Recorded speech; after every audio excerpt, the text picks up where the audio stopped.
Welcome to the Woody City's Finest On Location with Mac and Perry. I'm Mac, he's Perry, and this is... I'm Megan Fennell. I write stories. There we go, yeah. So Megan, I'm excited to hear about the stories you write. But first we're going to play some kind of little get-to-know-you games to get to know you as a person, not just as an author, because you're more than an author, right? And the first thing we do is I'm going to ask you some Lethbridge trivia. Let's see if I know anything. Right? I'm ready. I'm going to ask you one question, and then you can ask me a question about Perry. Excellent. All right, let's say, this will be a fun one.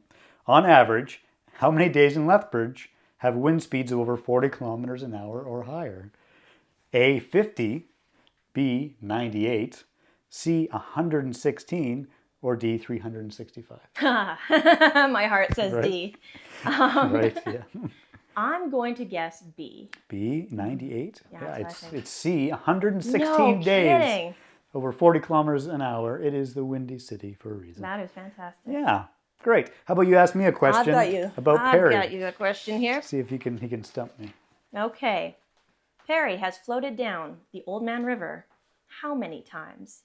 Is it A, 0 times, B, 1 time, C, 2 times, or D, a grand total of 4 times? I'm going to go with once. A, B, whatever once was. And you are wrong. It is in fact 0 times. What? Well, we're going to have to change that Exactly. this spring or summer. Make sure Or there winter. is enough daylight left. You will be walking in the dark, very cold, very wet, very sad. Yeah. I'm very disappointed, Perry. So we're 0 for 0 Yeah. at this yeah, point. yeah, Okay. yeah. All right. Another wind-related question. Excellent. Lethbridge is second only to which city in its number of windy days per year? Oh, A, St. John's, Newfoundland. B, Winnipeg, Manitoba. C, Quebec City, Quebec. Or D, Tofino, BC. oh no. I've been to both St. John's and Tofino, and both times it was so windy. I am going to say Tofino, just because I couldn't put my blanket down to watch the surfers. It kept flying away. Okay, That is my logic. that's your logic. It is A, St. John's, I Newfoundland. should have gone with the Right? first one. First guess, best guess. Right? All right, one more question about Okay, Perry. let's see if we can get any right. Right. All right. Perry has lived in Lethbridge for how long? Is it A, 8.5 years, B, almost a decade, C, 4 years, or D, 6.5 years? Ooh. I'm going to say the eighth one, 8.5. And once again, you are wrong. We are zeros across the board. It is B, almost a decade. It'll be a decade in September. Okay, all right. It's pretty close to 8.5. It's pretty close. It's pretty close. All right. Horseshoes and hand grenades. Right? All right. All right, the next game is called This or That. And All right. with this one, we just pick out a thing from the hat, and this one says flowers or chocolate. So you just say Oh which my one gosh. you like. Why don't you start? You'll pick one out. We'll both answer. Okay, all right. Let's see. Dun, dun, dun, dun. Ooh, time or money? Time. That's a tough one. Time. Yeah. You? Yeah. I'd say time as well. With more time, you can make more money, honestly. Oh, yeah. I was thinking more just it's good to have time. And It is. It is. yeah. Because then if you have too much money, Yeah. then But you don't no have time, then to you're just spend it. sitting sadly like Scrooge McDuck, not even enough time to dive in. Yeah. Good. All right, what's this one? Ooh, sweet or salty? Absolutely sweet. Yeah? You Absolutely sweet sweet. It's horrifying. My co-author is frequently horrified. She can tell whose coffee is whose immediately and will gag if she drinks mine. tooth? Lots of sugar. It's gritty when it stirs. It's bad. Yeah, Absolutely. What about you? That's tricky because I like sweet, like a little chocolate, dark chocolate. But I love like chips or something, so hard to decide. It's whatever mood I'm in. But I guess if I had Fair. to choose one, I would probably go with salty if I couldn't. Like one or the other, right? For the rest of time. Yeah. Because I Absolutely. like, but I don't like super like sweets. So, do you have a certain favorite like sweet other than just coffee? I am so undiscerning. It is Yeah, just horrifying. whatever. We didn't have a lot of sugar growing up. My mom was very health conscious. Okay. So when I moved out, I'm like, wow, I can buy as much candy. I can spend $50 on candy. All right, let's go. Good. No, it's making up for lost time. Okay. Nice. Well, that's Right? great. Our next game is called Tumbling Towers. Oh, boy. And with this game, you can't do the first three, but anything below that you can pull out. Okay. And then there will be a corresponding number, which Oh, I like corresponds to that. a question, Okay. which is on the sheet, which is in the other room. So we may play one of these. Stand by. Depending if Perry can find it. That's happened before. And then you pull it out, and then it corresponds to a question. And around the sheet, and I they're like when people do open-ended. this online with like a karate chop. Oh yeah. I've seen. We're not going to do that. No. Anyways, and it's an open-ended question, so it's like, what's your perfect day look like? Oh, I like that. Yeah, whatever. So, All right, yeah, you go. Okay, go for it. Yeah. I've seen this strategy. We'll Okay. see if that works. And the it has shaky never. hands. Oh, no. Don't say that. It has never It's fallen. never Here fallen. it goes, right? You can watch all the live streams. And then you put number on top 14. Oh, 14. See, I don't know how to play. And we'll both answer as long as we can both answer. Yeah. 14. What do you feel that is something that everyone is missing out on because they simply don't know about it? I don't remember writing that. They don't know. They're missing out on because they simply don't know about it. Yeah, like something like secret that they don't know that they're missing out on. If you can get, maybe not everyone doesn't know about this, but if you can get some sunflower seeds and a flat-brimmed baseball cap, and you can sit really quietly and put some seeds up there, you can see chickadees really up close, and it's just the cutest thing. And they'll come right in, they'll land on your hat. Not everybody knows you can just do that.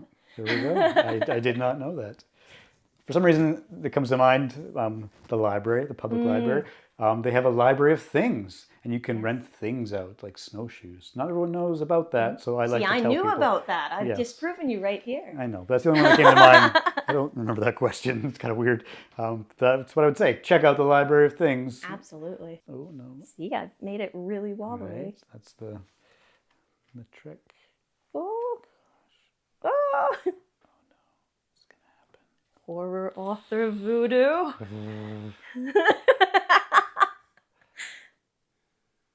Oh, it's going.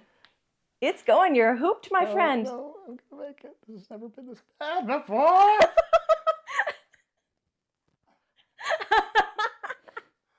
Do I have to keep going on? Ah! First time! Yay! Now you have to answer all the questions. This is all the time we have for this. Yeah. This is all the time we have for this segment. I'm Mac, he's Perry, and this is Megan, and this was The Tower. We'll be right back. Hello and welcome once again to the Windy City's finest, On Location with Mac and Perry. He's Mac, I'm Perry, and this is... Still Megan Fennell. It sure is. Thank you so much for taking the time to meet with us today. And yeah, I'm super excited to dive into more of your artistic practice and talk about that. Cool. So let's just kind of open it up super broad here. What can you tell me about your artistic practice in general? Yeah. I have been writing stories, honestly, since elementary school. And I have been publishing more seriously for about the last 15 years at this point. I have about, rough estimation, about 20 short stories out in the wild that I've been paid for. Okay. And just recently have curated the first anthology I've ever put together, not of my work, but of other people's work, which was absolutely a very cool first. So generally I write short stories in science fiction, horror, fantasy, urban fantasy, anything that you would second guess giving to your grandma. I love that. Unless she's a cool grandma. Right. Oh my gosh, that's amazing. And yeah, what can you tell me about what kind of inspired you to first start writing? Yeah. Honestly, I love books. I love reading. As soon as I had a bicycle and a backpack, I would go to the library, fill up the backpack, come home, read them all in a week. Back I go on my little pedally bike. I love books. And so when I was little, I didn't know what fan fiction was, but I would start writing myself into the stories. Don't ask me why I was reading Agatha Christie in elementary school. But I was like, wow, what if I was the detective solving things? And then middle school, I got very into Animorphs, if you remember those. Yes. I was like, well, what if I was an Animorph? And so I would just be writing these stories. So midway through high school, I came to the realization, hey, they pay you to write stuff, you know, eventually if you're good. So about halfway through high school, started putting together short stories, started mailing them out because I'm old. No. You used to get back a little slip of paper with the rejection on it. So I started collecting those. And then, about 15 years ago, it started catching on and being able to write for publication more seriously. So yeah, it was just the love of books. I wanted to immerse into that world. in a deeper way than just reading the books. So that was what first got me writing. I understand you do quite a few things, and we're here to talk about your writing, but I am really curious about like some of the other things you do. So if many things. If you had to summarize some of them, what might they be? I love acting. I love painting with acrylics. I love creating props and sets for theater. That's my favorite thing. If I can make something really realistic as a prop, it is just amazing. Recently got to work on costumes. That was very cool. I do taiko drumming with Hibikia in town. Nice. So if you hear the big Japanese drums at the gardens in the summer, I'm usually in there getting sunburned and having the time of my life. Anything I can do to dip into the arts, it's just absolutely my jam.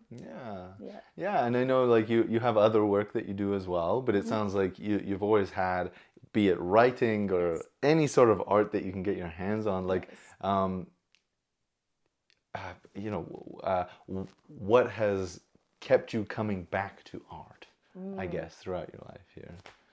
It's definitely where I find my joy. I have my day job that pays the bills, but even, I shouldn't say this on camera, even at work I'm thinking about stories, I'm thinking about art, I'm wondering what interesting things I can create. I never have stopped playing pretend since I was little. I've always just gone to my imagination as my happy place. I think, well, I don't know, look out the window at work because I work in a very tall building. I think, what would it be like to sail off this building? What would it be like to fall off this building? What would it be like if you could spider walk down the building? And just all those what ifs.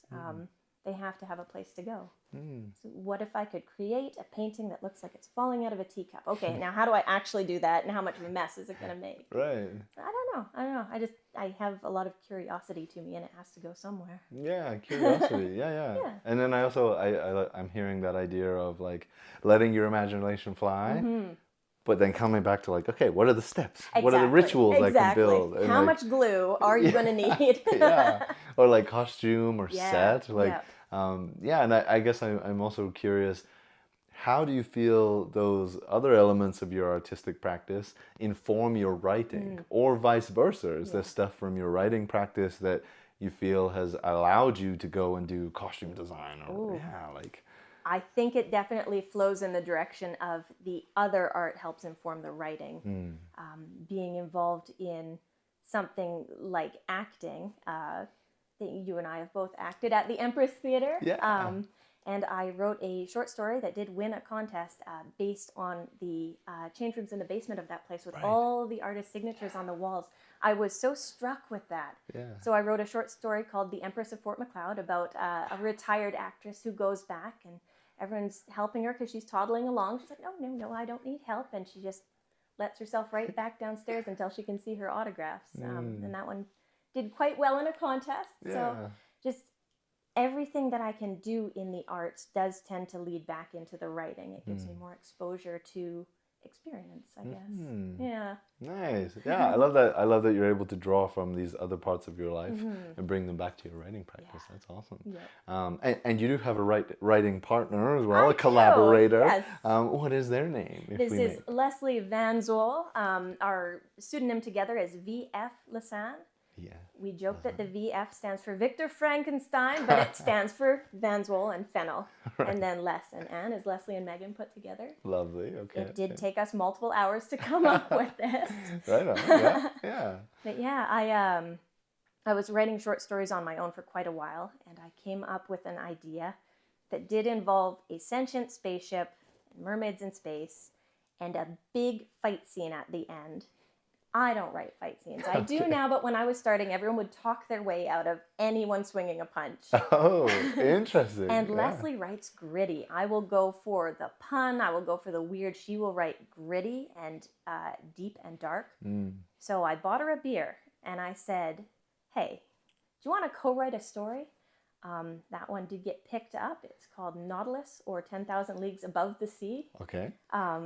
And ever since then, we've had a ton of success writing together just because we have such different strengths as authors. It's been very successful. We both still write under our own names because she, weirdo that she is, also goes into poetry. Okay. Beyond me. Right on, but a ton of success pairing up.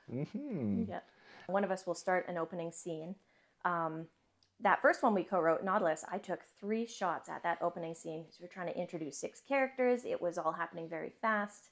It's a talking spaceship. And it took 3 cracks at that with her going, not quite, not quite. And she was able to just absolutely nail it.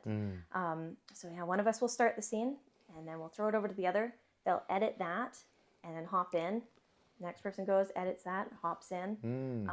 And then for our grand finale, because Lord knows there has to be a ritual. Of course. Sit side by side on the couch, document open in front of us. One person will start reading. The other person will put up their hand if anything clunks. If there's something that could be better, could be different, smoother. Is it, wait, clunk. We'll stop, analyze that line together. So the editing, that final sweep is what takes the huge amount of time. Right. But the first part is just a game of catch back and forth with the manuscript. What kind of challenges do you feel you have encountered as a writer? Very honestly, I have chronic pain and depression, and there are a lot of days where it is easier to lay on the couch and watch TV and not write. And I know a lot of writers, especially newer writers, they get very down on themselves about self-discipline. They hear about writers that every morning they wake up and they write at 10,000 words. It's not always going to be that. The words are not always going to be easy.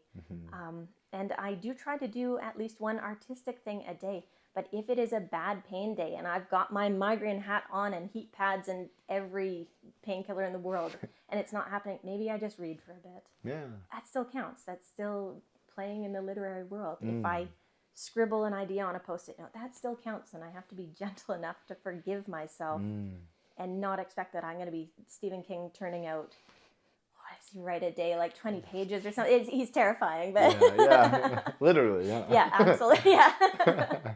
Interesting. So yeah, just being gentle and being forgiving with myself and not being hypercritical if the words aren't flowing. Yeah. I think that's beautiful and really important. Being gentle with oneself, and having compassion for yourself, and recognizing that self-discipline is important for sure. But don't beat yourself with it. But don't beat yourself Absolutely. up. I would also really like to dive into your, being in Lethbridge and writing in Lethbridge. What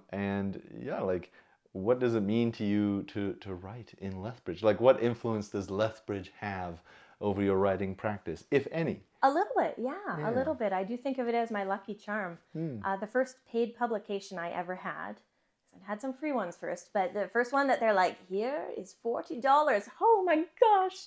It was as soon as I moved down to Lethbridge. Oh, wow. I phoned my mom at like 2 a.m. and she thought someone had died. But I've had so much success in Lethbridge, and in a couple of instances, I've put parts of the architecture from around here in. And the second piece I got published called Bird Bones. There is a fellow who's been mutated to have wings, and he does at the end take a swan dive off the top of the post office with that big, beautiful bell tower up there. And it was really cool seeing how many people in Lethbridge read that. Is that the post office? Yeah, you got it. So I don't know. I do love the landscape down here. Yeah. Didn't even know where the place was when I moved down. I had to Google it. So fair enough. Yeah. Really thought it was by Drumheller. Not quite. Yeah. That's interesting. You mentioned the post office in our interview with Eric. He also focuses on the post office quite a lot. It's a beautiful building. It's eye-catching. It's lovely. And then kind of delving back more into your artistic practice a bit more, where do you typically find yourself writing? Anywhere. Anywhere. I never leave home without pen and paper. And it doesn't have to be a fancy journal. It's just some manner of paper. My day planner often has more stories in it than, important dates and times. But just literally anywhere. I don't really do first drafts on the computer because I will simply go on the internet or play Stardew Valley forever. So if I can just sit down and write somewhere, I can usually tune out the world. I used to write in the amusement park at West Edmonton Mall. Wow. It was a sound bath, and I could just blank out and write. I can write outdoors if the weather's nice. Fast food restaurants, get some fries, write a page. Absolutely anywhere you can sit. Wow. Yeah. I love that because it's such a bit of a dichotomy between being so engaged with what's happening around you and being able to then tune that out when you're writing. But then I'm also hearing that kind of self-discipline, like you say, not writing on the computer because you'll get distracted. Yep. Yeah, no, I think that's great.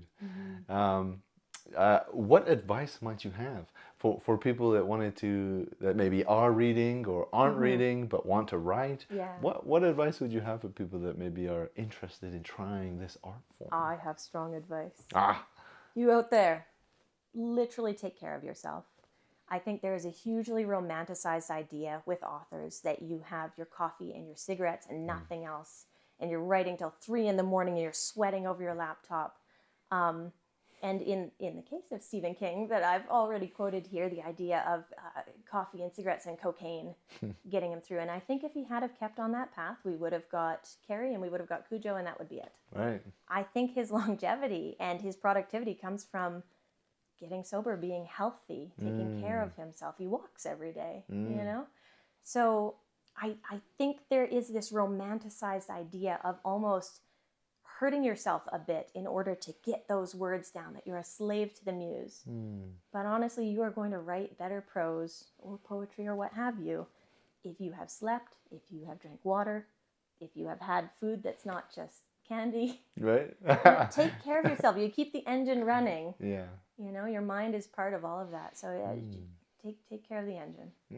Absolutely. I love that. I guess my next question would be, is there a dream project that you kind of aspire to, or have you achieved some sort of a dream project for yourself? Oh, I've achieved so many dreams. Yeah. honestly, my first dream was just to get paid for writing. There you go. And you got the $40 here, right? Exactly, Okay, right? nice. Absolutely. And then it was to make enough to, get taxed on it, that it showed up on a tax form. It Right. made that dream. I was in an anthology where the lovely Jane Yolen, who I read when I was little, I just adore her. She had a poem in the same anthology that I was in, and there was her name and there was my name, and that was a dream. Yeah.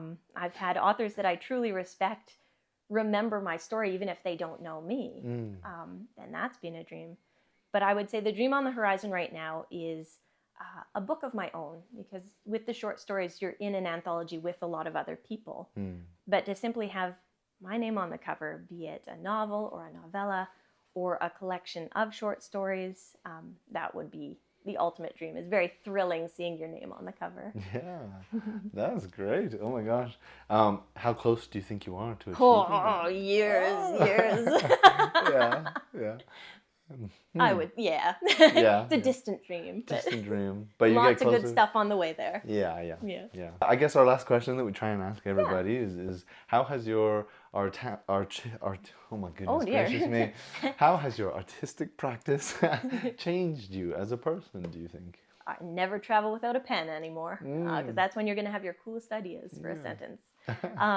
But on a more serious note, I do think it has helped me flex those observation muscles to not just sort of sleepwalk through a day, but to look around, to try to find something interesting, literally anywhere you go. Sitting in a waiting room, what's interesting? There's going to be something. Yeah. There's going to be some detail that if you were describing it later or trying to remember it, you would go, that. So I do think it's made me more observant in that way. Yeah. That, and I can find typos like nobody's business. Nice. It's very humanizing when you find one in like a very popular book, Right. and I will circle it. Yeah. I feel proud of myself for Just for finding it, yourself, but it's yeah. very humanizing. Right on. I love that. So finding typos, traveling with Travel a with a pen, and observation. observation. Yep. Yeah. Absolutely. Absolutely. Nice. Thank you so much for your Thank time, Megan. This has been great. And we have one more segment to dive into some of your work more specifically, our showcase coming up soon. But yeah, this has been the Windy City's finest on location with Mac and Perry. He's Mac, I'm Perry, and this is Still Megan Fennell. We'll be right back.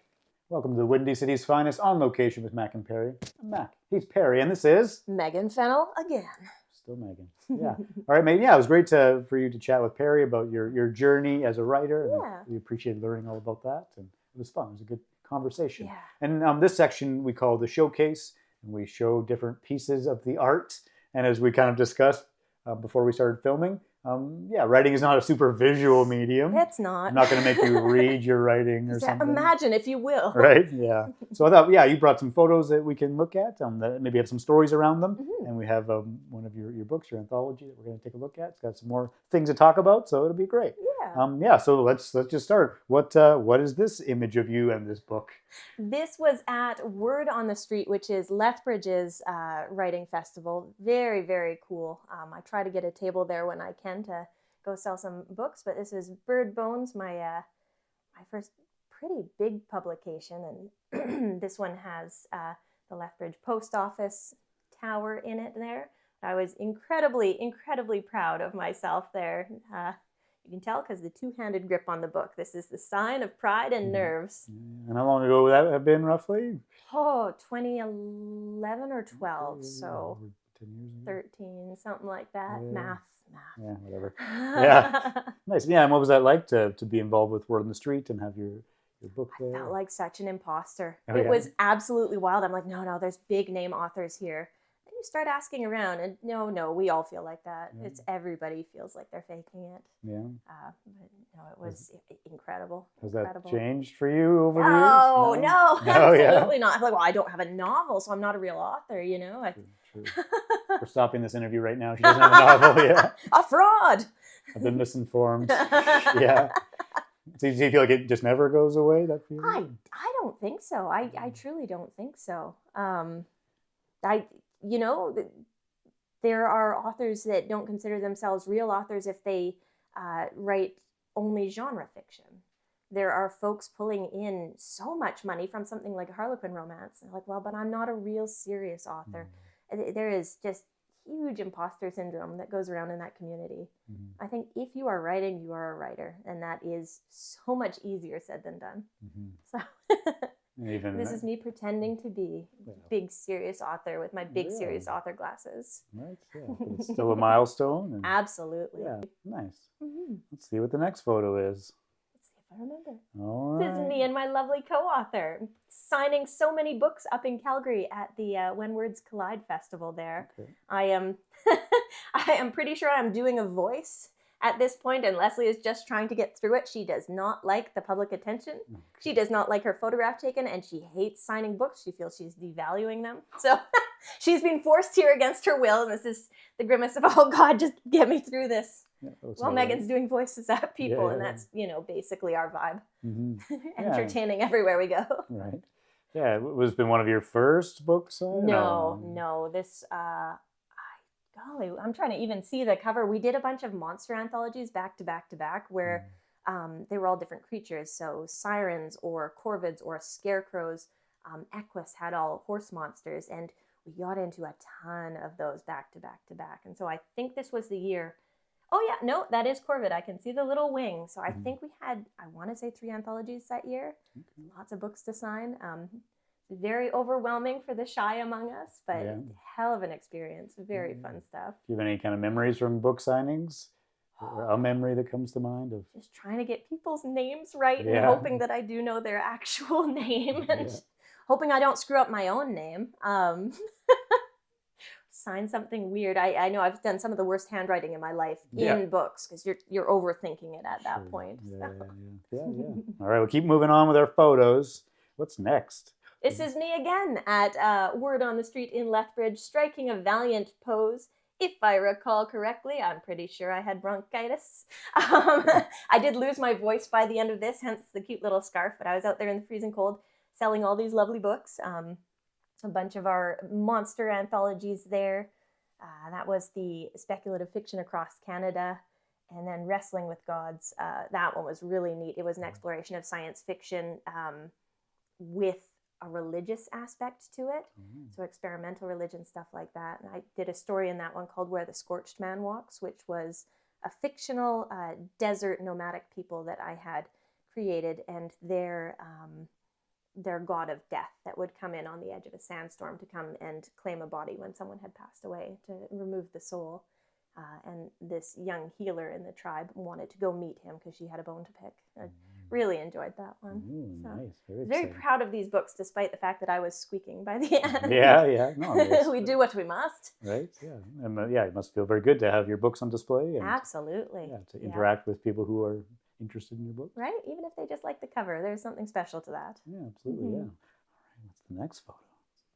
This is my very first big place reading. This was up in Calgary. I was not the only author, so the room was packed. I was shaking head to toe. I had had nightmares all the previous night. I thought my dress was very cool because it had bugs on it amidst the flowers. And you will see again the double-handed grip because I was shaking so bad. And I remember starting the story and going, why did I use so many big words? I hate every moment of this.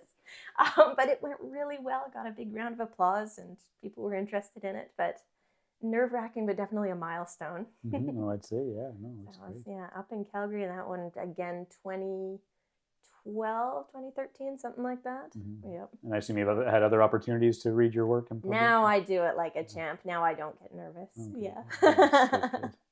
Nice. All right. Ooh, Aha! Yes, this was that very first year. So this is the same event as the very first photo there. And the fact that there was a stack of books that I was in made me make that face. very exciting, yeah. If you want to know how many times I switched outfits before coming to this, it's more than 5. Yeah, It's yeah. more than 5. Yeah. Got to look like an author. What does that look like? This is what an author looks like? Yeah, according to me, at a very stressed, like 8 in the morning, yes. Denim. Yeah. Great. Nice. What's next? It's like a mystery. Aha, this was fun. I was on vacation in Vancouver, and it was the very first time I had walked into a Chapters and saw a book that I was in on the shelf, and spotted in the wild. And I lost my mind, and Leslie was with me and made her stop and take a photo of me, and I pointed at it. And I want to see this physical book and talk pretty about cool, this. pretty cool. Yeah, let me know if that angle's okay. And yeah, so this is your latest anthology. This is. So this is an anthology that myself and Leslie co-edited. So we did not write any of the stories in here. We put out the call for submissions. Well, first we did a proposal to the publisher who signed us on for this. Then we put out the call for submissions. We received 426 submissions, of which I did read 424. One gentleman accidentally sent us a full novel, which I said, whoops, it's a short story, sorry, bud. Yeah. And one was just all pictures, so I didn't technically read that one. Everything else I read from beginning to end, which is apparently not how you're supposed to do a slush pile. You're supposed to skim the first couple of pages, see if you've got a vibe. I don't know, I just read all of them. I'm a fast reader. So we picked the very best 23 stories, 3 poems dividing up the sections here, and then divided it into a journey from dusk to midnight to dawn. It is an exploration of the world of night. So Carpe Noctem, seize the night. We commissioned a game at the beginning, which was a dice rolling RPG. So just a solo RPG. You sit down, you ask yourself these questions, and then based on the numbers on the die that you roll, which we also commissioned with our little death's head moth in the place of the 6. It will take you through, so you know which story to read next, and you read your way through the night. So it becomes a little bit of a choose-your-own-adventure, as well as just a really, really good anthology. We didn't intend for it to be a horror anthology. It was pitched as more fantasy, a gentler book than it turned out being. So what it ended up being as a final result is a horror book that has so much love in it. Oh, yeah. It has straight up love stories in here, but with this aspect of body horror and vampires and all the amazing things that happen at night. Great. Well, yeah, I think that's all the time we have for this last segment. So I really appreciate you showing these photos and of course showing me some of your work. Yeah. Marvelous. Yeah. So this has been the Windy City's Finest On Location with Mac and Perry. I'm Mac, he's Perry, and one last time, Megan Fennell signing off. thanks so much for watching. It's Mac and Perry in the place. Da-na-na-na. Mac and Perry. Go live to create. Da-na-na-na. Mac and Perry invite you to stay.